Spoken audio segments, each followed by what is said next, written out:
नहीं, ये जैसे मैंने अंदर कहा कि ये कॉन्स्टिट्यूशन पर अटैक था, संविधान पर आक्रमण था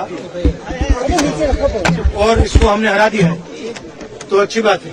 सर, जो सरकार कह रही है कि महिलाओं का विरोध किया, बात किया, हमने क्लियरली बोला है कि ये महिला बिल नहीं है, ये हिंदुस्तान का राजनीतिक जो स्ट्रक्चर है, इलेक्टोरल स्ट्रक्चर है, उसको बदलने की कोशिश है।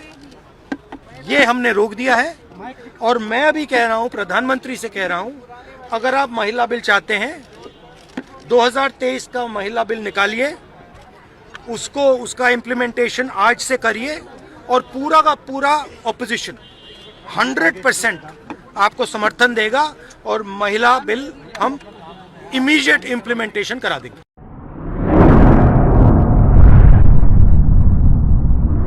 अतराफ टीवी, हर बात सच के साथ।